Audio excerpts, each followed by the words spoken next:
नमस्कार व्यूअर्स, मैं हूं अमीश देवगन और आप देख रहे हैं देश का सबसे लोकप्रिय कार्यक्रम आर पार। और आज आर पार की शुरुआत में मैं इस साल की सबसे बड़ी खबर के साथ कर रहा हूं। नागरिकता संशोधन कानून यानी सीएए पूरे देश में लागू हो गया है। यानी अब 31 दिसंबर 2014 से पहले अफगानिस्तान, पाकिस्तान और बांग्लादेश से आए शरणार्थियों को भारत की नागरिकता मिल जाएगी और इसका सीधा फायदा हिंदू, सिख, बौद्ध, जैन, ईसाई और पारसी समुदाय को होगा, जिनके लिए कोई मुल्क नहीं है। ये वो लोग हैं जिन्हें धार्मिक उत्पीड़न की वजह से अपना देश छोड़ना पड़ा था। ये मोदी सरकार का वो फैसला है जो एक माइलस्टोन यानी मील का पत्थर साबित होगा इस पूरे इलाके के अंदर। लेकिन दूसरी तरफ ममता बनर्जी और असदुद्दीन ओवैसी जैसे नेताओं ने मोदी सरकार के खिलाफ मोर्चा खोल दिया है। जयराम रमेश कह रहे हैं कि ये पोलराइजेशन की कोशिश है। ममता बनर्जी ने तो यहां तक कह दिया है कि चाहे जो हो जाए, मैं बंगाल में सीए नहीं लागू होने दूंगी, किसी कीमत पर लागू नहीं होने दूंगी। तो कांग्रेस कह रही है कि बीजेपी की चाल इस पूरे मुद्दे पर पोलराइजेशन की है। लेकिन सवाल है कि क्या बीजेपी विरोधी पार्टियों को सियासी नुकसान का डर सता रहा है? क्या यह फैसला बीजेपी के लिए 370 प्लस वाले टारगेट को आसान बनाने वाला है? आज इसी मुद्दे पर होगी देश की सबसे बड़ी पॉलिटिकल चर्चा। चुनाव से पहले व्यूअर्स, चुनाव से ऐन पहले आ गया है सीए।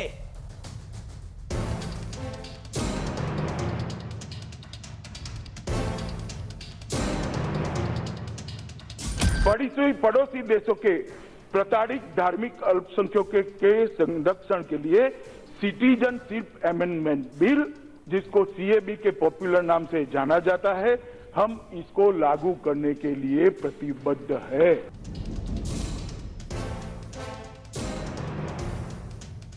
बीजेपी का इलेक्शन पब्लिसिटी है, नथिंग इज देयर। लेकिन अभी चुनाव जब आते हैं एक कुछ गाप पॉकेट है, एक भी गाप पॉकेट है, लेकिन असली फायदा किसी को नहीं मिलेगा।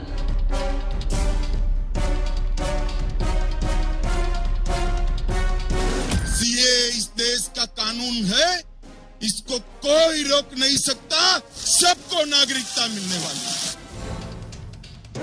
सीए देश का कानून है, इसको कोई रोक नहीं सकता और हम सीए को लागू कर रहे हैं।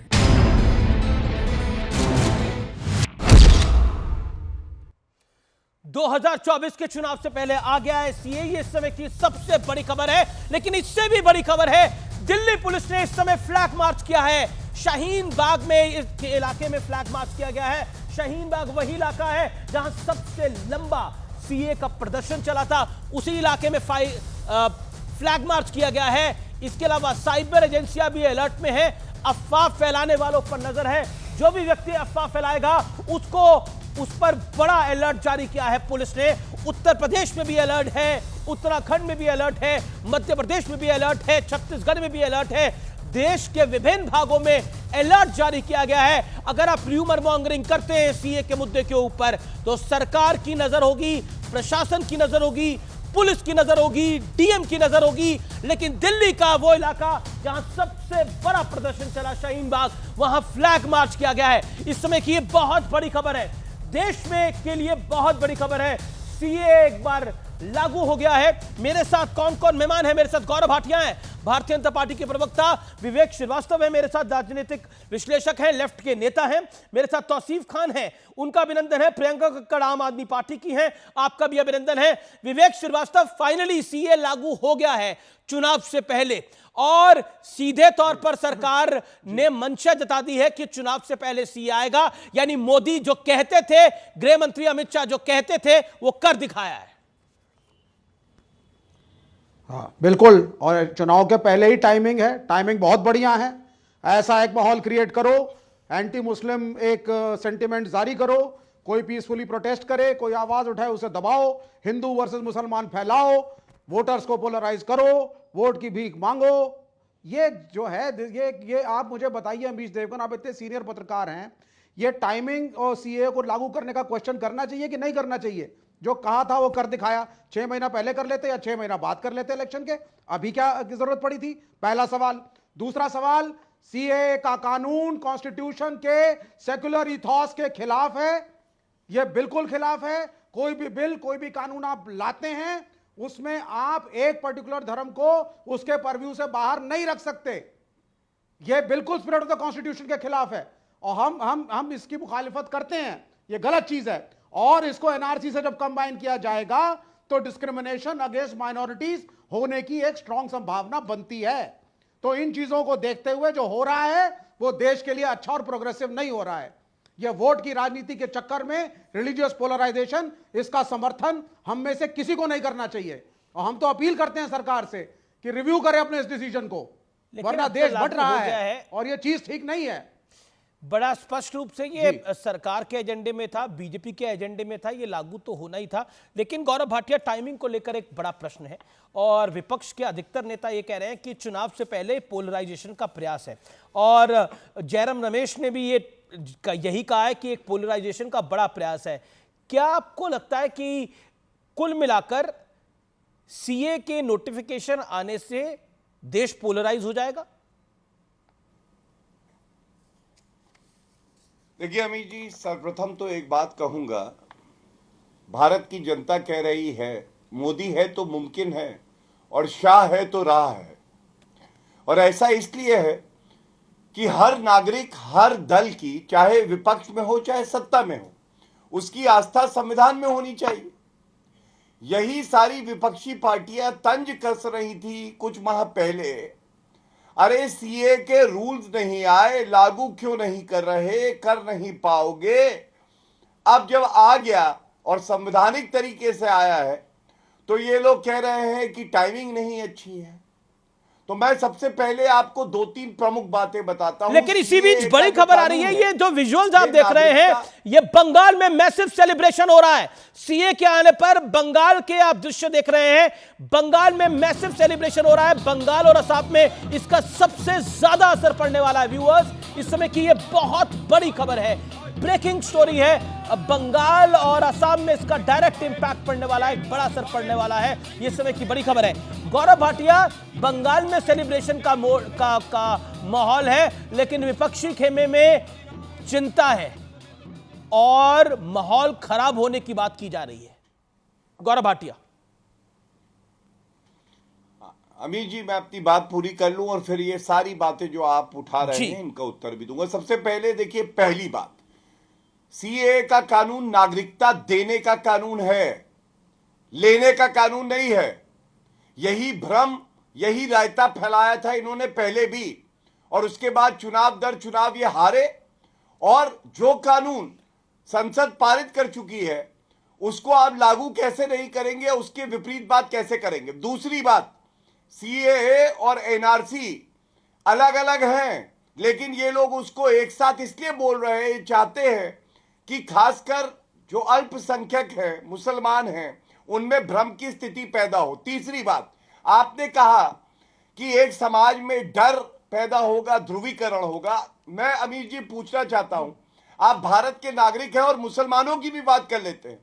जब आपकी नागरिकता जा नहीं रही है और कोई अल्पसंख्यक है अगर 3 मुस्लिम बहुल्य देशों में और उनको प्रताड़ित किया जा रहा है और भारत हमेशा मानवता के साथ रहा है, उनको नागरिकता दी जा रही है, तो किसी को आपत्ति क्यों है। चौथी बात, टाइमिंग की करी गई। अमित जी आप बताइए, अच्छे काम के लिए हर वक्त अच्छा होता है और कोविड की महामारी में हमारी प्राथमिकता टीके देना थी, 220 करोड़ दिए। अब उसके बाद जब सही समय आया, जब सरकार को लगा कि हमें रूल्स को नोटिफाई करना है, तो सरकार ने कर दिया। लेकिन गौरव भाटिया, चुनाव से ऐन पहले आया है तो विपक्ष का सवाल भी लाजमी हो जाता है। लेकिन बीजेपी ने कुछ देर पहले सोशल मीडिया पे पोस्ट करा है कि मोदी सरकार ने जो गारंटी दी थी, मोदी जी की गारंटी जो थी वो पूरी हुई है। मोदी ने जो कहा वो पूर्ण रूप से किया है, ये मोदी सरकार की गारंटी थी और मोदी अपनी गारंटी पूरी करते हैं। मेरे साथ प्रियंका कक्कड़ जी भी हैं। प्रियंका कक्कड़, एक बार फिर आपका अभिनंदन है न्यूज़ 18 पर। मेरा सवाल बहुत स्पष्ट है, क्या आपको लगता है कि बीजेपी कह रही है कि यह मोदी की गारंटी थी और जो कहा गया वो पूर्ण हुआ है?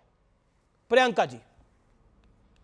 अमीश जी, अमीश जी सभी को नमस्ते। अमीश जी मुझे बताया गया था आज आपकी डिबेट का टॉपिक इलेक्टोरल बॉन्ड रहेगा, पर यह डाइवर्जनरी टैक्टिक दुखद है जो हो रही है, क्योंकि बहुत ज़रूरी है कि भाजपा से सवाल पूछा जाए कि ऐसे लोग जिनका बैंक केवाईसी भी करे बिना 1 रुपया नहीं लेता, ऐसे लोगों की जानकारी वो सार्वजनिक क्यों नहीं कर रहे। मैंने रिसेंटली हाल ही में ये भी पढ़ा कि 338 करोड़ ऐसा रुपया है जो 30 कंपनी से आया, जिन कंपनीज ने कभी भाजपा को चंदा नहीं दिया था, पर उसके बाद उनके ऊपर ईडी सीबीआई छोड़ी गई और चंदा दिया गया। तो ये आज देश के पैसे का सवाल है और बहुत ज़रूरी है कि इस पे चर्चा हो। आपने लास्ट मिनट टॉपिक चेंज कर दिया।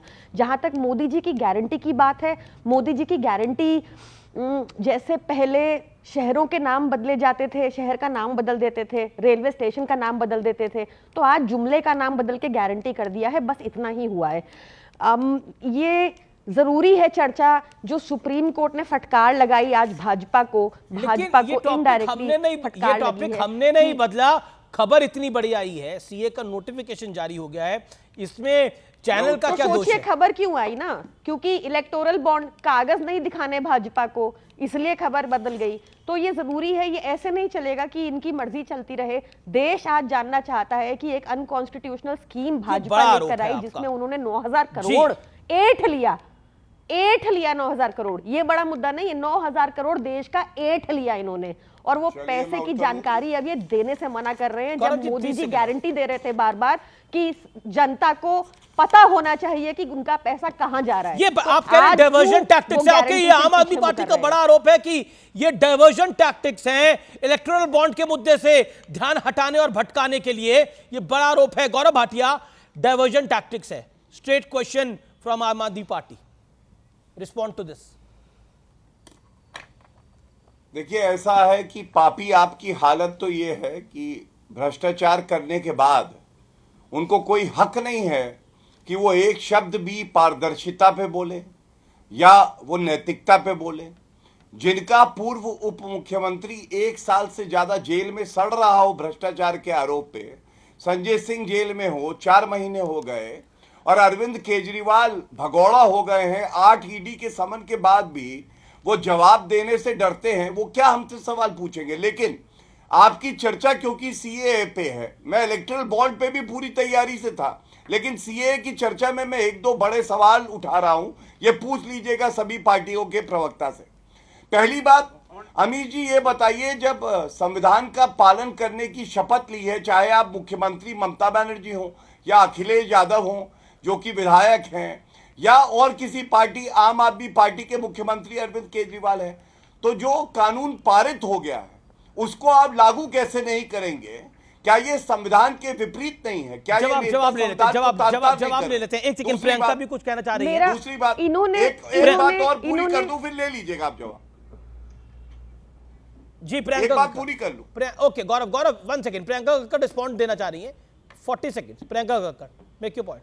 देखिए, इन्होंने क्योंकि मेरे नेताओं पे सवाल उठाए जो कट्टर ईमानदार हैं, जिनके यहाँ से आज तक एक चवन्नी भी रिकवरी नहीं हुई, वो जेल में इसलिए हैं क्योंकि भाजपा ने कानून में ऐसे संशोधन किए कि किसी को भी अनंत काल तक जेल में रखा जा सकता है।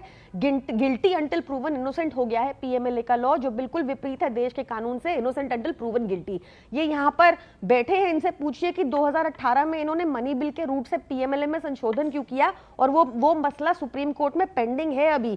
उसमें भी वही हशर होगा जो चंडीगढ़ मेयर इलेक्शन में सामने निकल के आया, उसमें भी वही हशर होगा भाजपा का। तो इसलिए ये भागे ना, हम पे झूठे आरोप ना लगाएं। जो भ्रष्ट थे अजीत पवार, उनकी फाइलें बंद हो गई क्योंकि वो भाजपा में आ गए।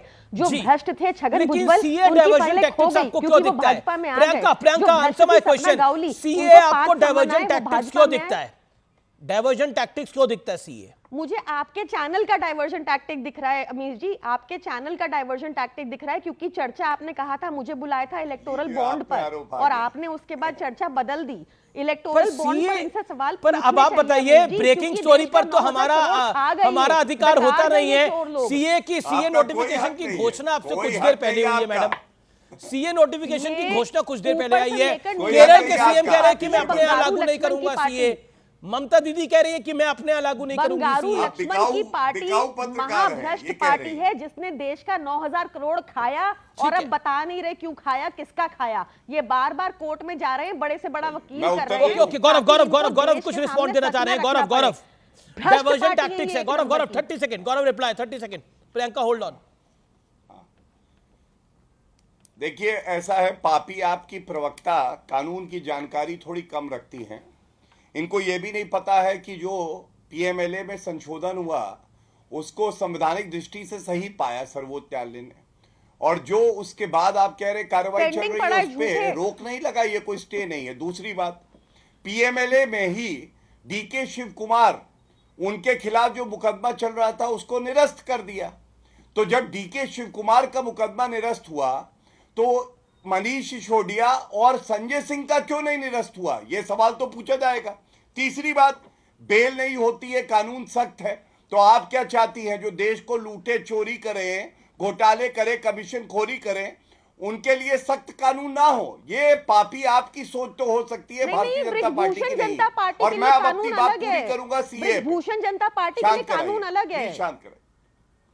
देखिए ऐसा है शांत अमी जी, ये गंदी बात है, गंदी बात, ये गंदी बात है बीच में बोलिए। आप अपनी बात को रखिए। मैं अब एक और बात कहता हूं, सीए पे वापस आते। सीए में यह सवाल पूछा जाएगा, सर्वोच्च न्यायालय में चुनौती दी गई, वो मामला अभी लंबित है, लेकिन कोई रोक नहीं लगी कानून में। तो इनकी आस्था सर्वोच्च न्यायालय और संविधान में, संसद में है या नहीं? संविधान के दायरे में है। बात हमारे मैनिफेस्टो में। जी प्रियंका, लेकिन सीए भी तो संविधान के दायरे में ही है। सीए भी तो संविधान के दायरे में, संविधान के इधर तो है नहीं। अब आप बताइए, जो बौद्ध, सिख, हिंदू, पारसी जो पाकिस्तान रहते हैं, अफगानिस्तान रहते हैं, वो कहां जाएंगे अगर हिंदुस्तान उनको नागरिकता नहीं देगा? तो उनको और कौन सा देश नागरिकता देगा? देखिए इस पे सिखों का कौन सा देश है, हिंदुओं का कौन सा देश है? बता रही हूँ कि मैं इलेक्टोरल बॉन्ड्स के ऊपर, मुझे कहा गया था ये चर्चा इलेक्टोरल बॉन्ड्स के ऊपर है और मैं इलेक्टोरल बॉन्ड पे ही बात रखना चाहती हूँ। भाजपा ऐसे भाग नहीं सकती 9,000 करोड़ लेकर। कोर्ट में एक्सटेंशन मांग रही है, नाम नहीं देगी इनको। अगर आप नहीं अकाउंटेबल करेंगे ये फिर भाग जाएंगे। ये भाग रहे हैं बार बार। आज भी कोर्ट में एप्लीकेशन लगाई ना कि और टाइम चाहिए। जब 15 फरवरी को टाइम दिया गया था, 15 मार्च तक को कोर्ट ने कहा कि आप ये तो बताओ कि ये बीच में क्यों बोल रहे हैं, ये बीच में क्यों बोल रहे हैं भाजपाई? मैं इनसे सवाल पूछ रही हूँ ना, मैं पूछ रही हूँ कि आपने कोर्ट में ये अर्जी तक नहीं दी, बीच में मत बोलिए ना, कि आपने कोर्ट में ये तक नहीं बताया कि इतने दिनों में आपने क्या किया, कोई स्टेप लिया? जी, इलेक्टोरल बॉन्ड पर आप भाग रहे हैं, बीजेपी भाग रही है। आम आदमी पार्टी का यह आरोप है, गौरव भाटिया, और सीए के अंडर कवर फायर दे रहे हैं आप लोग। 30 सेकंड, गौरव भाटिया। देखिए ऐसा है, मैंने फिर कहा कि बिना पढ़े लिखे विधिक जिनको जानकारी ना हो वो प्रवक्ता आएंगे तो इसी तरह की अनर्गल बातें करेंगे। क्या भारतीय जनता पार्टी थी सर्वोच्च न्यायालय के समक्ष? एसबीआई थी, स्टेट बैंक ऑफ इंडिया। अब स्टेट बैंक ऑफ इंडिया का मैं तो प्रवक्ता हूं नहीं। भारतीय जनता पार्टी ने तो इस फैसले का स्वागत किया था, पहली बात। दूसरी बात, मैं आपसे पूछना चाहता हूं, अगर इलेक्टोरल बॉन्ड गलत थे और खराब हैं, 50 करोड़ रुपए डोनेशन लिया है पापी आपने, आप इनकी प्रवक्ता से पूछिए ना कब लौटा रहे हैं वो 50 करोड़। क्या ये वाजिब सवाल नहीं है? जी। क्या कांग्रेस पार्टी ने 952 करोड़ रुपए नहीं दिए? लेकिन बहुत बड़ी खबर आ गई है सीए को लेकर। सीए को लेकर बहुत बड़ी खबर आ गई है। लेफ्ट के नेता कह रहे हैं कि इसको किसी कीमत पर लागू नहीं करने दिया जाएगा। लेफ्ट के नेता पी विजयन ने यह औपचारिक ऐलान कर दिया है, केरल के सीएम का यह औपचारिक ऐलान है कि यह लागू नहीं करने दिया जाएगा। लेकिन संविधान के दायरे में है विवेक। ये तौसीफ खान, ये संविधान के दायरे में है लेकिन उसके बावजूद लागू नहीं करने दिया जाएगा, क्यों? तौसीफ खान, बंगाल में सेलिब्रेशन हो रही है, आम जनता सड़कों पे है, नाच रही है सीए आने के बाद।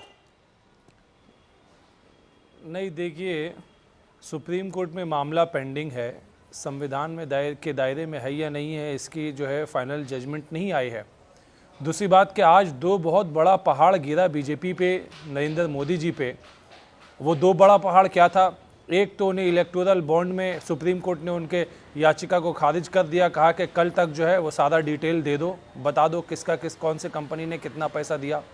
दूसरी बात कि जो इलेक्शन कमिश्नर जो रिज़ाइन करके जा चुके हैं, उनका अपॉइंटमेंट जो है वो सुप्रीम कोर्ट के दिए हुए जजमेंट के तहत होना चाहिए, ये मांग की जा रही है। सुप्रीम कोर्ट में दोबारा एक पिटीशन फाइल किया गया है।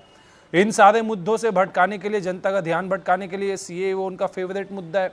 क्योंकि इलेक्शन से पहले अगर इन्हें सीए लागू ही करना था तो ये 4 साल बैठे क्यों रहे? ये बैठे इसलिए रहे कि जब कुछ भी काम नहीं हो कर पाएगा तो वो ये देश में पोलराइजेशन फैलाएंगे चुनाव के करीब, चुनाव को में लोगों का मुद्दा ध्यान भटकाने का ये तरीका है।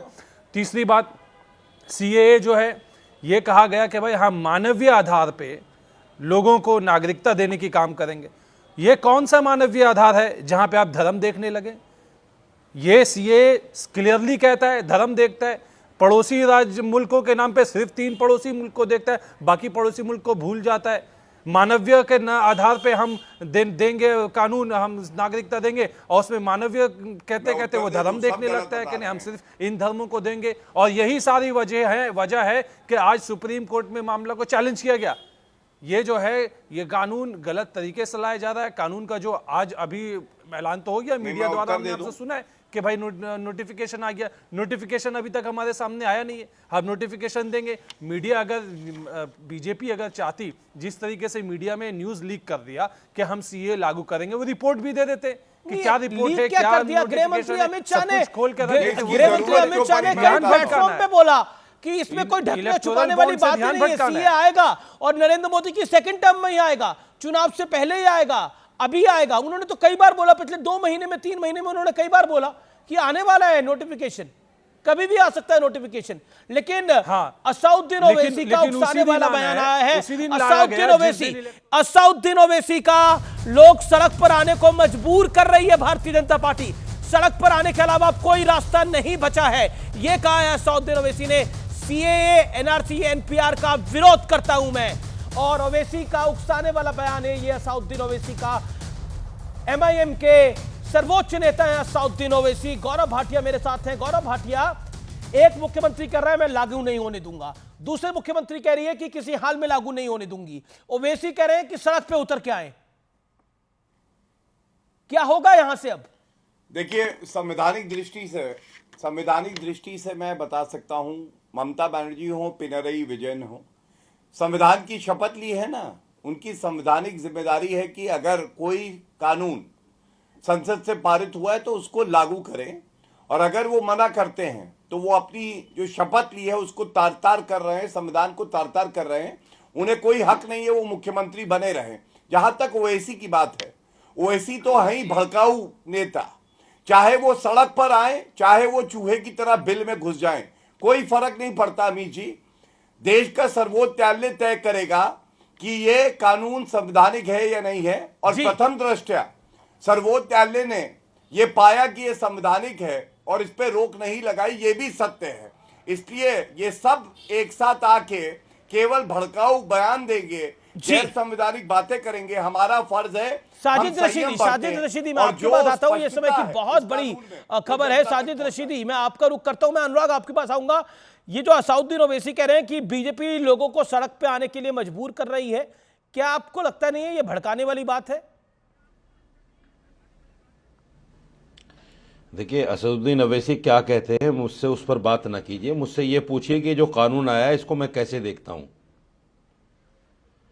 इसमें सबसे पहली बात यह है कि बीजेपी ने जो धर्म का एंगल डाला है वो इनका कम्युनल एजेंडा है, और ये ऐसा एजेंडा है, ये जानबूझकर इस तरह का एजेंडा लाते हैं ताकि जो आपस में भाईचारा है, जो आपस में मोहब्बत है, ये किसी तरह से तार-तार हो जाए। पर कैसे तार-तार हो रही है? किसी तरह से बिखर जाए। पर कैसे तार-तार हो रही है? इससे तार-तार इसलिए हो रही जी, सुनिए, इसलिए हो रही है। आप मुझे बताइए, आप ये कहते हैं साहब किसी मुसलमान को हम जो है नहीं देंगे नागरिकता, हिंदुओं को दे देंगे, सिखों को दे देंगे, ईसाइयों को दे देंगे, और आपने अदनान सामी को दे दी। हालांकि अदनान सामी भी मुसलमान है और पाकिस्तान का नागरिक है। हाँ जी। तो ये कतनी और करनी में फर्क नहीं तो और क्या है? अदनान सामी को नागरिकता मिली, उस पे तो आपको खुशी होगी ना, उस पे नाराजगी तो नहीं है। पॉइंट नंबर 1 जी, रशीदी साहब बोल रहे हैं, ये कतनी और करनी में फर्क है कि नहीं है? मैं ये कह रहा हूं कि या तो आप ये कहिए कि जो भी मजलूम होगा, कहीं से भी सताया हुआ आएगा, ये हमारी सभ्यता है, हमारा कल्चर है। हम जो है मेहमान को अतिथि देवो भवन कहते हैं, हम मेहमान का सम्मान करना जानते हैं, उसका सम्मान करें, कोई ठीक है भी हो। रशीदी इसका साहब, क्या अब मतलब है कि आपने अपनी मुसलमान बात आएगा को तो अगर नहीं कंप्लीट कर मैं लिया हो एक तो दो मैं सवाल पूछ सकता हूं। रशीदी साहब, अगर आपने अपनी बात को कंप्लीट कर लिया हो तो मैं अपनी नहीं, बात एक सवाल बहुत जरूरी है। एक second Gaurav one second give me a chance. Anurag भाई, I will come to you, I know it is a big story, मैं आपका भी रिएक्शन लूंगा इसके ऊपर, लेकिन पहले रशीदी साहब को दिखाइए एक विंडो के अंदर। रशीदी साहब, मेरा बड़ा सीधा सवाल है, आपने बोला कि अदनान सामी को नागरिकता मिली, अदनान सामी आपने खुद बोला मुसलमान थे, उनको नागरिकता मिली, और ऐसे ही कोई और मुसलमान होगा उसको नागरिकता जिसको मिलने लायक होगी वो मिल जाएगी। भाईचारा भारत में कैसे समाप्त हो रहा है? भारत के किसी मुसलमान की नागरिकता तो नहीं जा रही है, पॉइंट नंबर 1। और धर्म के आधार पर अफगानिस्तान, पाकिस्तान, बांग्लादेश में अगर कोई प्रताड़ित है, धर्म के आधार पर वह सिख प्रताड़ित है, वह हिंदू प्रताड़ित है, मुसलमान तो प्रताड़ित नहीं है ना। अब पाकिस्तान में तो कई करोड़ मुसलमान हैं, अब सबको मन हो कि वो भारतीय आ जाए तो उन सबको नागरिकता तो नहीं दी जा सकती ना। केस टू केस मैटर कर सकता है, लेकिन हिंदू शरणार्थी, सिख शरणार्थी, बौद्ध शरणार्थी, पारसी शरणार्थी कहां जाएंगे? जैन कहां जाएंगे ये लोग? बताइए, क्या आपको लगता है कि अफगानिस्तान में मुसलमान प्रताड़ित है, पाकिस्तान में मुसलमान प्रताड़ित है? मैं बताता हूं। और मोदी के हिंदुस्तान में मुसलमान सुरक्षित हो रहे हैं। अरे सुन तो लीजिए मेरे भाई, देखिए प्रताड़ित होने के लिए किसी का रिलीजन नहीं देखा जाता। जब प्रताड़ित आदमी करता है तो वो रिलीजन को नहीं देखता कि मुसलमान है, हिंदू है, वो कोई भी very good point. Answer my question. एक सवाल का जवाब दीजिए। आपने एक अच्छा वाजिब पॉइंट रखा, आपने एक अच्छी वाजिब बात रखी। अब मेरे एक सवाल का जवाब दीजिए रशीदी साहब, आपने बड़ी अच्छी वाजिब बात रखी। अब आप मुझे बताइए, जब भारत देश आजाद हुआ 1947 में, जब पाकिस्तान और भारत का बंटवारा हुआ, कितना % हिंदू था पाकिस्तान के अंदर और आज कितना बचा है? और हिंदुस्तान में कितना % मुसलमान था और आज कितना हो गया है? ऐसी बांग्लादेश की बात कर लेंगे आगे, ऐसी अफगानिस्तान की बात कर लेंगे। सरल सवाल है, बता दीजिए। सुनिए, ये जो सारी बातें हैं, ये सारी बातें कहीं ना कहीं उकसाने वाली है। नहीं, बातें नहीं है, सारी बातें हिंदू मुसलमान के अंदर नफरत पैदा करने वाली हैं। ये क्यों कह रहे हैं आप? बिल्कुल आप टीवी स्क्रीन पर आपको करोड़ों, अरे भाई आप करोड़ों लोग देख रहे हैं आपको। नहीं, आप कम्युनल बात कर रहे हैं। मैंने तो सवाल आपसे पूछा, मैंने कम्युनल बात क्या करी? कम्युनल बात कर रहे हैं। मैंने तो सवाल पूछा, मैंने आपसे ये कम्युनल बात है, ये कम्युनल बात है। अरे इसमें क्या आप क्यों कह रहे हैं इस बात को? मैंने आपसे सरल सवाल पूछा। अरे भाई आप क्यों कह रहे हैं ये कम्युनल सवाल है? बंटवारा हुआ तो पाकिस्तान में कितने % हिंदू थे?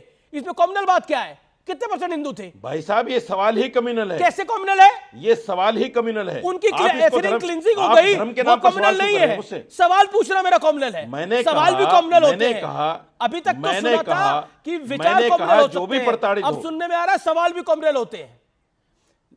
देखिए रशीदी साहब, सवाल भी आपको मेरे सवाल का जवाब नहीं देना, कर रहे हैं आप किनारा कर लीजिए कि मैं सवाल का जवाब नहीं दूंगा। नहीं, जवाब नहीं, मैं दे रहा हूं जवाब। सवाल क्या पूछा? मैंने आपको पहले ही बोला कितने % हिंदू थे, आज कितने बचे हैं? जवाब दीजिए ना इस बात का।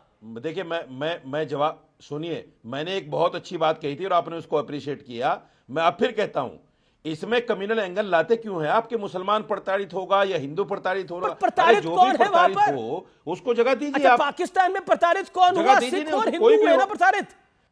आपने सीमा को जगह क्यों दे दी? सीमा हैदर को जगह क्यों दे दी आप लोगों ने हिंदुस्तान में? क्यों दे दी आपने? बताइए आप मुझे, कोई जवाब है हैदर आपको बड़ी याद आ रही है? सीमा हैदर क्यों है हिंदुस्तान में? तो आपको तो खुश होना चाहिए। अदनान सामी, सीमा हैदर, मतलब भारत सरकार का, मोदी की सरकार का दिल इतना बड़ा कि मुसलमानों को भी आने देते हैं। फिर तो आपको सीए का विरोध कतई नहीं करना चाहिए। गलत। लेकिन मेरा सवाल कम्युनल हो गया आपके लिए। अमित शाह को चाहिए, सुनिए जी, अमित शाह जी को चाहिए कि सीमा हैदर को सबसे पहले वापस करें, सबसे पहले सीमा हैदर को वापस करें। ठीक है, मैं गौरव भाटिया के पास चलता हूं। क्यों ठहरी हुई है वो? मैं गौरव भाटिया के पास चलता हूं, सीमा हैदर की जानकारी ले लेते हैं गौरव भाटिया से। गौरव भाटिया और अनुराग भाई भी कुछ कहना चाहते हैं सीमा हैदर के ऊपर। देखिए अनुराग भी काफी देर से वेट कर रहे हैं। अनुराग भदौरिया, आपको भी लगता है सीमा हैदर को वापस जाना चाहिए? आमिर जी गलत बात है ये। आप 25 मिनट तक बैठाते हैं, उसके बाद आप एजेंडा चलाते हैं, ठीक नहीं है। मुझे अपनी बात कहनी है, कहने दीजिए। आप जब बुलाते हैं तो बोलने का मौका दीजिए। सीमा हैदर पे बोल रहे हैं आप? नहीं, मैं अपनी बात कह रहा हूं और बोलने दीजिए, और डंके की चोट पे बोल रहा हूं। भारतीय जनता पार्टी से मैं सीधा सवाल पूछता हूं, हिंदुस्तान में हिंदुस्तानी क्यों प्रताड़ित हो रहा है बताइए? क्यों किसान क्या हिंदुस्तानी नहीं यहां प्रताड़ित क्यों हो रहा है? मैं आपसे पूछ रहा हूं, क्या हिंदुस्तान की बेटियां जो पहलवान बेटियां घसीटी जा रही, क्यों हिंदुस्तान में हिंदुस्तानी बेटियां प्रताड़ित हो रही? जरा बता दीजिए आप। क्यों इलेक्टोरल बॉन्ड की जो बात हुई, यहाँ पे जो चुनावी बॉन्ड जिस तरह का आपने एसबीआई नहीं देने को तैयार है, आज उससे ध्यान भटकाने के लिए इस तरह की बातें शुरू हो गई। भाई आपकी हिम्मत है तो पूछे सवाल भारतीय जनता पार्टी से कि एसबीआई बैंक को क्या दिक्कत है बताने के लिए कि चंदा किसने कितना दिया, किस पार्टी को कितने दिया, कितना चंदा मिला, कब कब मिला। ये सुप्रीम कोर्ट ने कल मांगा है कि कल जवाब दे, तो भारतीय जनता पार्टी की भी जिम्मेदारी बनती है कि एसबीआई को बोले कि भाई आप क्यों छुपा रहे हो, किस लिए छुपा रहे हो, किसकी मंशा है जो छुपाया जा रहा है। और यहां से लाखों लोग जो नागरिकता छोड़ के चले गए हिंदुस्तान की, उसकी जिम्मेदारी किसकी है। केयर फंड का यहाँ पे जनता को डिटेल क्यों नहीं चलना चाहिए, इसका ही पता चलना चाहिए। भारतीय जनता पार्टी घबरा गई है, परेशान है। उसे पता है कि उसने हर तरह की राजनीति कर ली, उसने राम का राजनीतिकरण किया, उससे कोई फायदा नहीं मिला। जनता अपने मुद्दों पे है, उसने पार्टियां तोड़ी, नेता तोड़े, लेकिन जनता पे कोई फर्क नहीं पड़ा। जनता अपने मुद्दों पे है। इन्होंने बहुत कोशिश की, सीए भी ले आए, लेकिन जनता अपने मुद्दों पे है कि भैया जनता की महंगाई, बेरोजगारी, जनता का किसान, जनता की जो स्लिम मुद्दे, उस पर अनुराग आपने 2024 में। अनुराग जी, लेकिन देखिए रशीदी साहब सीमा हैदर को लेकर परेशान हो रहे हैं। मैं आपसे पूछ रहा हूं, सीमा हैदर की बात तो सरकार की जिम्मेदारी है, सरकार तय करेगी सरकार को क्या करना है क्या नहीं करना है। सरकार की नैतिकता जिम्मेदारी होती है कि हिंदुस्तान। ठीक है, गौरव भाटिया ठीक है, गौरव भाटिया, सभी लोगों के आपसे सवाल है, रशीदी साहब से लेके डॉक्टर अनुराग भदौरिया का। भदौरिया जी, चिंता का विषय है ये, आपके लिए काफी चिंता है। इलेक्ट्रॉनिक बॉन्ड पे चर्चा नहीं होगी। जी ओके डॉक्टर भदौरिया, आपकी चिंता जायज है। आपकी चिंता का निवारण गौरव भाटिया के पास होगा या नहीं होगा, अभी देख लेते हैं। गौरव भाटिया, सीमा हैदर से लेकर गृह मंत्री अमित शाह पर सवाल तक तमाम बातें आई, योर टेक नाउ।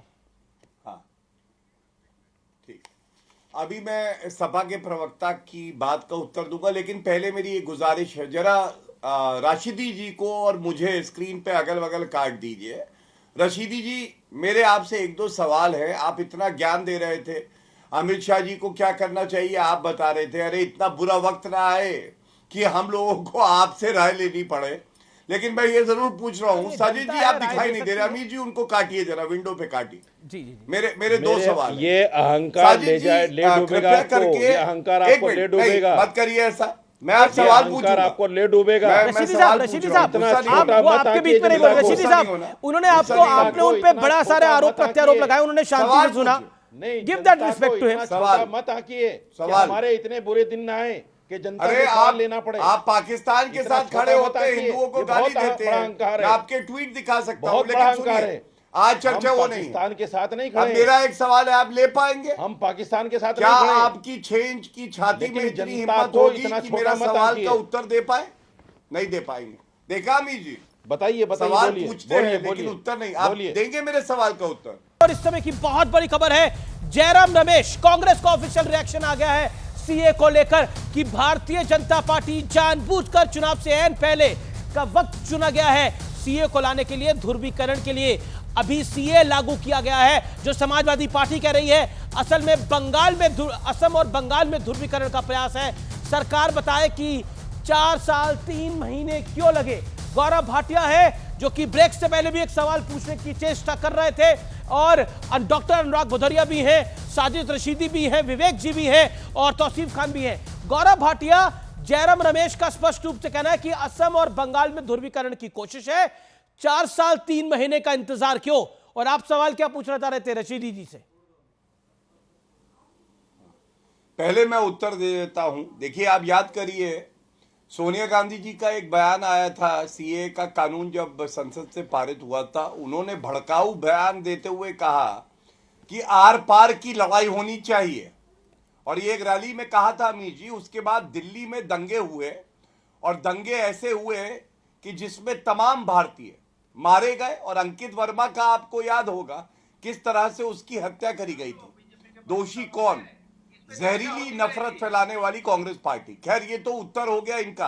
अब साजिद रशीदी यहां पे हैं, मेरे उनसे 2 सवाल हैं। साजिद जी उत्तर भी देंगे। साजिद जी, पहली बात ये बताइए, आपने सीए पर इतना ज्ञान दिया, मैं पूछना चाहता हूं, सीए, एनआरसी और एनपीआर, इसका फुल फॉर्म बताइए पहले। मुझे पता था यही पूछोगे आप। लिखो कॉपी पेन लेके। हाँ, लिख रहा हूं। कॉपी और पेन उठाओ और लिखो तीनों का। हाँ, मैं लिख रहा हूं। CAA का मतलब है देखिए, मत गूगल मत करिए, बताइए। सिटीजन, हाँ, सिटीजन अमेंडमेंट एक्ट, एनआरसी का मतलब है नेशनल रजिस्टर पॉपुलेशन, गलत। नेशनल रजिस्ट्रेशन, सुनिए नेशनल रजिस्ट्रेशन रजिस्टर भूल गए बेचारे। सिटीजन है। क्या फिर से बोलिए? अरे सुन लो। और फिर से बोलिए। एनपीआर का मतलब है नेशनल पॉपुलेशन रजिस्टर। तीनों का बता दिया मैंने, लिख लिया आपने सही। और कोई ज्ञान दूं? गलत हो गया लेकिन कोई बात नहीं, और कोई ज्ञान दूं? अब सुनिए, मेरा दूसरा सवाल है। और कोई ज्ञान दूं? अच्छा, कोई कोशिश अच्छी थी, मुझे पता था यही पूछोगे। अच्छा लगा मुझे, बताइए। अच्छा लगा मुझे। ब्रेक में तैयारी करी तो भी गलत हो गया, कोई बात नहीं। दूसरा मेरा सवाल है, आपने कहा धर्म के चश्मे से नहीं देखना चाहिए। मैं ये पूछना चाहता हूं साजिद जी, दूसरा सवाल है, ले लेंगे, आप समझदार व्यक्ति हैं। दूसरा सवाल मेरा ये है, आपने अभी कहा था धर्म का एंगल नहीं होना चाहिए। मैं ये पूछना चाहता हूं, आप तो कुरान का हर शब्द मानते हैं ना कि नहीं मानते हैं? एक बार हाँ या ना में बता दीजिए, हर शब्द मानते हैं? यस, अल्हम्दुलिल्लाह मानता हूं, मुझे गर्व है कि मैं मुसलमान हूं। बहुत अच्छा है। अब ये बताइए, आपकी सूरा 9 आयत 5 मेरे हाथ में है, आपकी पाक कुरान है, ये कहती है जहां काफिरों को देखो मार दो। अब यही पाकिस्तान, बांग्लादेश और अफगानिस्तान में भी होता है जहां मुस्लिम बहुल्य है। तो आप इससे सहमत है कि जहां काफिर मतलब बुत परस्ती करने वालों को मार दो? आप इससे सहमत है? देश जानना चाहेगा भारत। जवाब ले लो वकील साहब, जवाब ले लो। आपको ज्ञान दे दूं, क्योंकि आपको ज्ञान नहीं है, आधा अधूरा ज्ञान लेकर बैठ गए। अब सुनिए, पूरा ज्ञान सुनिए, ज्ञान दीजिए, पूरा ज्ञान सुनिए। पूरा ज्ञान ये है, ये आयत उस वक्त के लिए है जब नबी पाक सल्लल्लाहु अलैहि वसल्लम के जमाने में जंगें हुआ करती थी कुफ्र और इस्लाम की। ये उस वक्त के लिए है, ये आज के लिए नहीं। आयत, ये ज्ञान दे दूं आपको, इससे भड़काइए मत लोगों को। तो फिर क्यों हो रहा है पाकिस्तान में वसीम रिजवी ने भड़काने की कोशिश की थी 26 आयतों को लेकर। मुझे लगता है पॉलिटिकल एक्सपेक्ट पे आ जाना चाहिए, पॉलिटिकल विषय पे आ जाना चाहिए, पॉलिटिकल विषय पे आ जाना चाहिए। डॉक्टर अनुराग भदौरिया कुछ कहना चाह रहे हैं। अनुराग भदौरिया, विवेक श्रीवास्तव दोनों कुछ ऐड करना चाह रहे हैं। मुझे देखिए कमाल का एक नजारा देखने को मिल रहा है। भारतीय जनता पार्टी के प्रवक्ता किताब लेके पाकिस्तान की बात कर रहे हैं।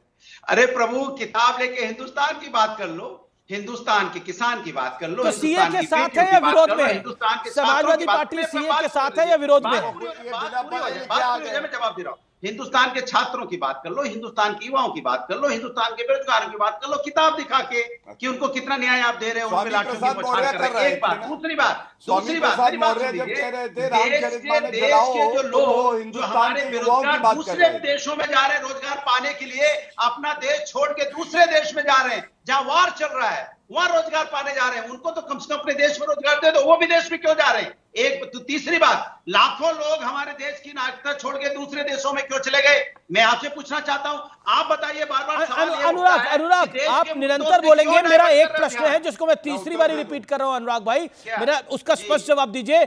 आप सीए के कानून के पक्ष में है, उसके खिलाफ में है? मैंने आपको ताल्लुक मेरा आपकी पार्टी है।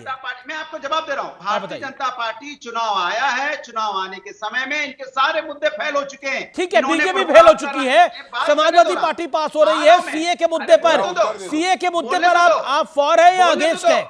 आप साथ में है या खिलाफ है? अरे प्रभु बोलने दो, बोलने दे रहा हूं, सवाल का जवाब दीजिए। तो रुकिए ना, चुप रहिए ना, मैं बोलने दीजिए। मैंने कहा भारतीय जनता पार्टी ने प्रभु राम का राजनीतिकरण किया, जनता ने नकार दिया। इन्होंने पार्टियां तोड़ी, जनता तोड़े, जनता ने नकार दिया, नेता तोड़े।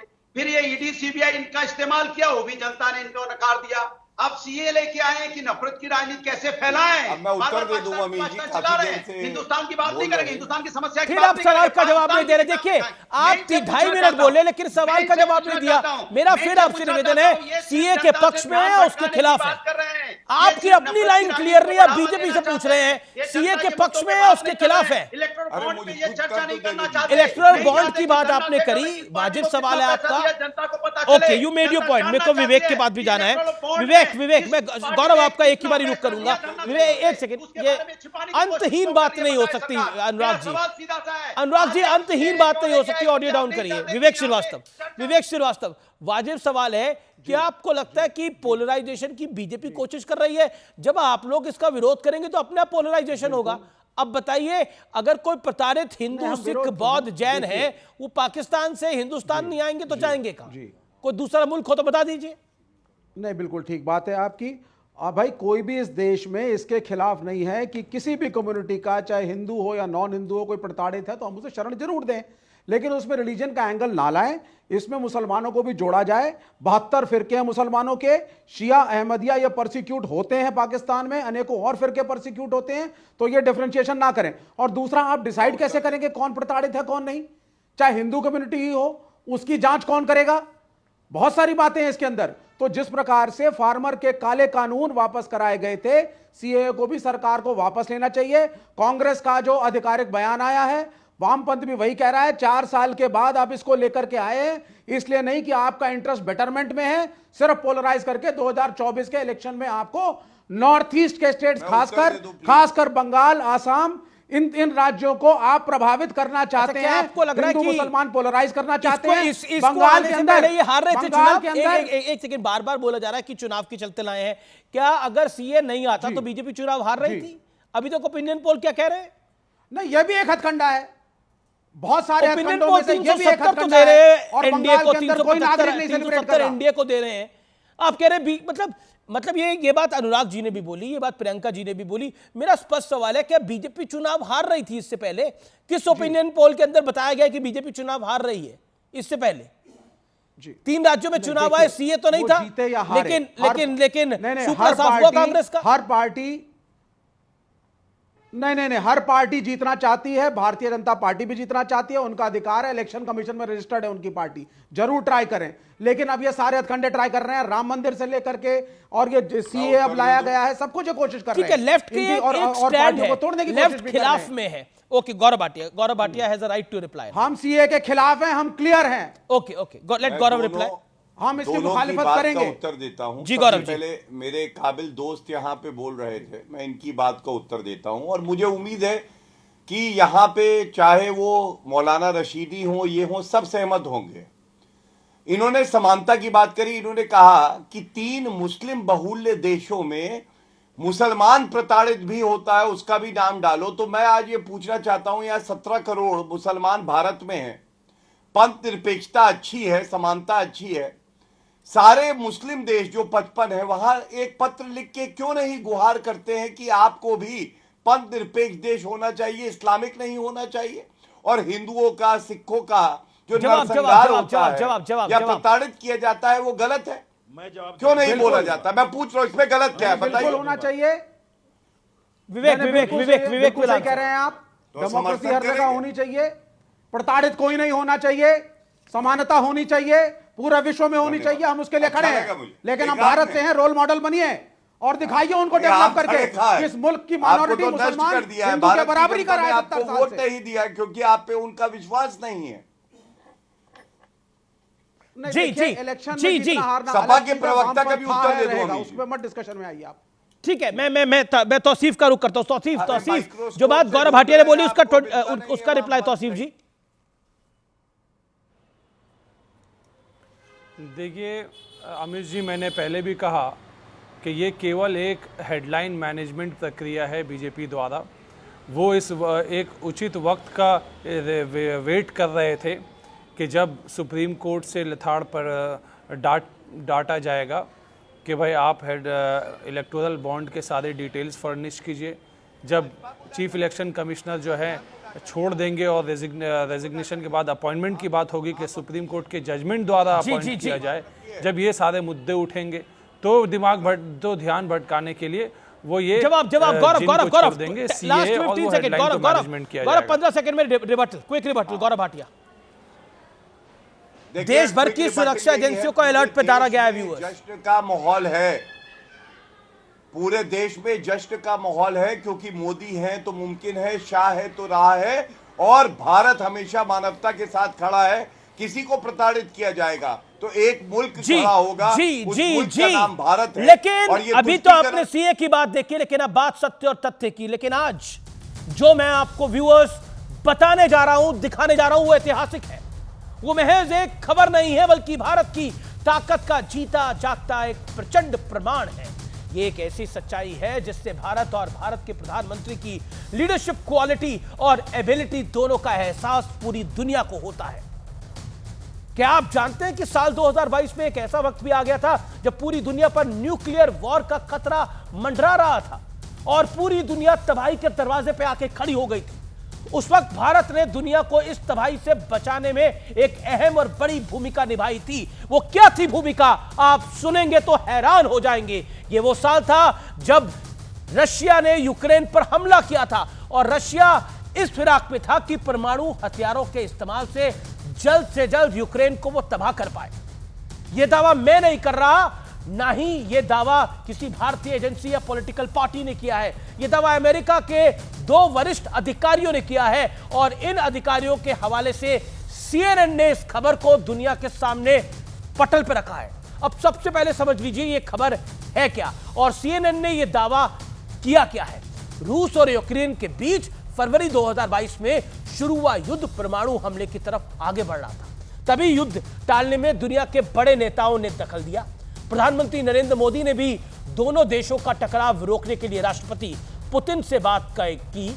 दावा है कि पीएम मोदी और कई अन्य नेताओं की अपील पर पुतिन ने परमाणु हमले का विचार बदला। और जैसा कि मैंने पहले कहा था कि यह महज एक खबर नहीं, बल्कि यह कहानी विश्व को बचाने में भारत और भारतीय प्रधानमंत्री नरेंद्र मोदी के विराट कद की है। क्योंकि भारत तो वासुदेव कुटुंबकम यानी पूरी दुनिया को, एक संसार को अपना परिवार समझता है। भारत हमेशा से मानवता की भलाई और शांति का पक्षधर रहा है। लेकिन 2022 में अगर परमाणु हमला होता तो उससे पूरी दुनिया में तबाही की नींव रख दी जाती, हम पर भी इंपैक्ट आता। क्योंकि दुनिया भर में जितने भी परमाणु हथियार हैं उनमें से 90% हथियार अकेले रूस और अमेरिका के पास ही हैं। CNN की रिपोर्ट के माने तो उस वक्त खुद अमेरिकी राष्ट्रपति जो बाइडेन पुतिन के अड़ियल रवैये से काफी परेशान और हताश हो गए थे। उन्होंने चीन, फ्रांस समेत कई देशों से पुतिन को समझाने की बार बार अपील करी, लेकिन जिस संवाद ने परमाणु युद्ध टाल दिया और उसकी बड़ी भूमिका निभाई, वो संवाद हुआ हमारे आपके प्रधानमंत्री नरेंद्र दामोदर दास मोदी और व्लादिमीर पुतिन के बीच में। यह सियासत का मुद्दा नहीं है, यह भारत का मुद्दा है। यह भारत की बढ़ती आन बान शान और धक का मुद्दा है। यह किसी पार्टी की हार और जीत का मुद्दा भी नहीं है। यह 140 करोड़ भारतीयों के चुने हुए प्रधानमंत्री के बढ़ते इंपैक्ट का मुद्दा है। इसलिए इसे पॉलिटिसाइज करने की बजाय हर भारतीय के सम्मान में सेलिब्रेट करना अवश्य हो जाता है।